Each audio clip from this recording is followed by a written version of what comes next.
nitin minute thum episode som ni na ani a hi mizo tong zia dan emo alam dan emo zirna chuan episode to ber ani ri don ani kan soilok to angin mizo tong zirna na lekha purin tlak te han soita ila pakhatna chuan bible pathian lekha puthiang hlim hi ani a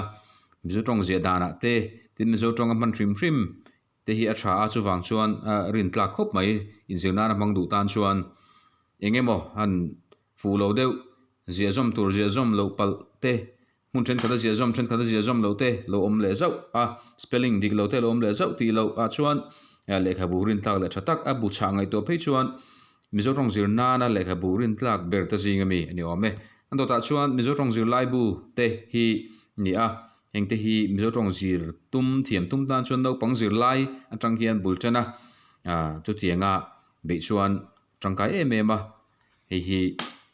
arin tlak le ani amaro chu fellow diglo editing uluk lo wanga chut diglo palte polom palte chungta chu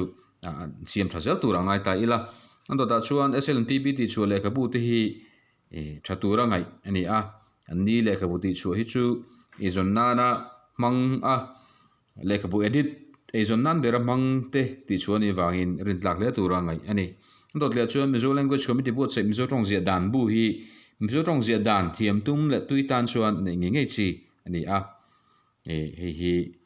na poimo le ani tin mizo tong zia dan chung sang a hian miron tlak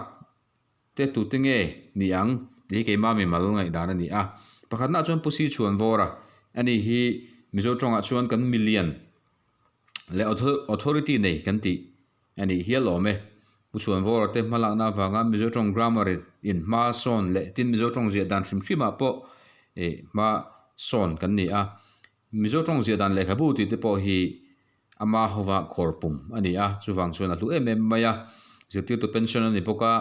atuina tak ani a chuan mizo te tan hian a hlu em ani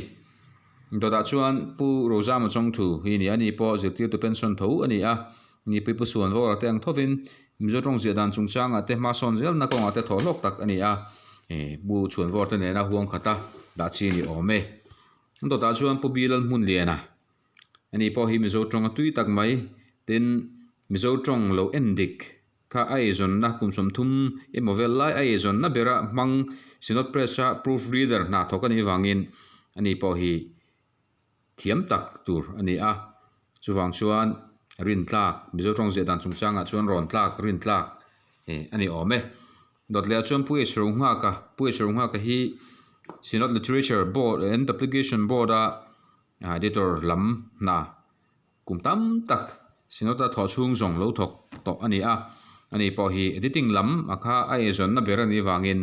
thiam le tur ngai diboka ani pali hi keima mi mal top 10 te top 4 te ani a an aya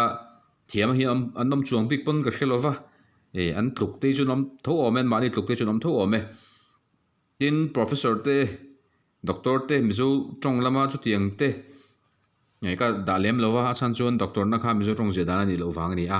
anni pali hi ke chuan ka top 4 te anni an du to kanga episode le tang chuan mizo tong un lam kan thu to don nia